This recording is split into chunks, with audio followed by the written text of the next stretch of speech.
Hello बच्चों, नमस्कार। कैसे हैं आप सभी लोग।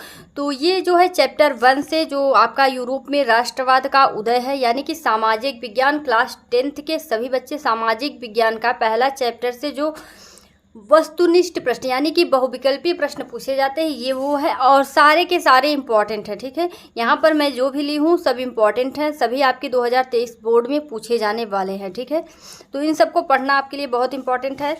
तो सबसे पहले पहला प्रश्न देख लेते हैं। तो जर्मनी के एकीकरण की आधारशिला किसने तैयार की।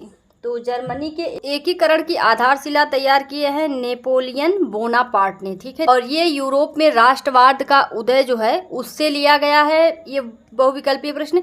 और सभी चैप्टर्स के यानी चैप्टर 2 चैप्टर 3 सभी चैप्टर्स से जो भी इम्पॉर्टेंट बहुविकल्पीय प्रश्न हैं वो सारे के सारे मैं ऐसे ही आपको वीडियो के जरिए दूंगी। तो चैनल को अगर आपने अभी तक सब्सक्राइब नहीं किया है तो चैनल को सब्सक्राइब कर लीजिए और सभी दोस्तों को भी शेयर कर दीजिएगा ताकि उन्हें भी इम्पोर्टेंट चीज़ें मिल जाएं। दूसरा क्वेश्चन देखते हैं, फ्रांस की क्रांति का अग्रदूत किसे कहा जाता है। तो फ्रांस की क्रांति का अग्रदूत रूसो को कहा जाता है। ठीक है, सभी इंपॉर्टेंट है। अगर आप लोगों ने ध्यान से सभी क्वेश्चंस को पढ़ लिया, ठीक है, तो आपको एग्जाम में किसी की तरफ देखने की आवश्यकता नहीं पड़ेगी। ठीक है, इटली का एकीकरण कब हुआ।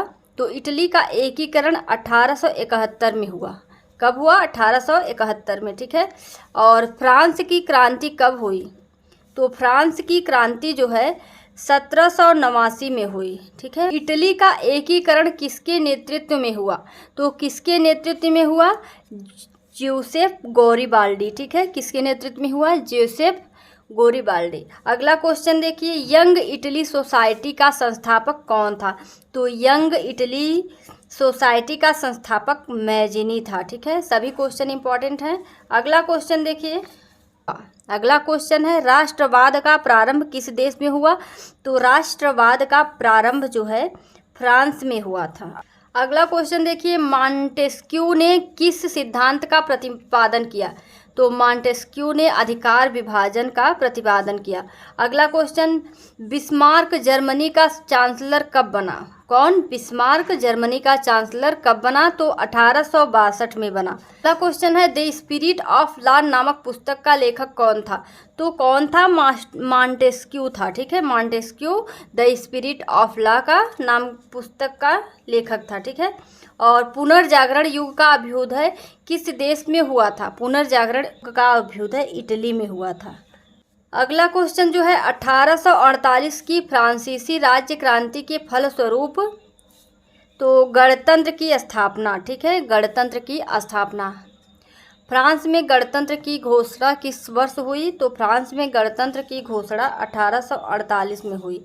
नेपोलियन का संबंध किस देश में था। ठीक है, नेपोलियन का संबंध किस देश में था। तो यह फ्रांस में था। अगला है, फ्रांस की क्रांति में मुख्य भूमिका किस वर्ग की थी। तो फ्रांस की क्रांति में मुख्य भूमिका मध्यम वर्ग की थी। अगला क्वेश्चन सबसे लास्ट है। ठीक है, अब ये जो यूरोप में राष्ट्रवाद का उदय है इससे जो बहुविकल्पीय प्रश्न पूछे जाने वाले थे वो सारे के सारे मैंने इस वीडियो में दे दिए हैं। आगे जो अति लघुत्तरीय है और लघुत्तरीय और दीर्घ उत्तरीय सारे क्वेश्चन मैं आप लोगों को इम्पॉर्टेंट जो है उनको दे दूंगी। आप लोग अच्छे से पढ़ लीजिएगा। फिर आप लोगों को सारे चैप्टर्स की यदि आप लोगों ने पढ़ लिए तो फिर आप लोगों को कहीं कोई दिक्कत नहीं आने वाली है। सारे प्रश्न आप आसानी के साथ बोर्ड 2023 में कर सकते हो। तो 1789 ईस्वी में फ्रांस की क्रांति के समय किसका शासन था। तो लुई XVI का था। तो आपका यूरोप में राष्ट्रवाद का उदय चैप्टर से जो बहुविकल्पीय प्रश्न पूछे जाने वाले थे सारे कंप्लीट हो चुके हैं। अब आपको कहीं भी और कुछ देखने की आवश्यकता नहीं है। ठीक है, जितने आने वाले थे सारे के सारे इस वीडियो में आपको मिल चुके हैं। अब भटकने की ज़रूरत नहीं है। अब आपको अति लघुत्तरीय और लघुत्तरीय और दीर्घ उत्तरीय ये सारे क्वेश्चन मैं आपको दूंगी। ठीक है, उनको आप तैयार कर लीजिए।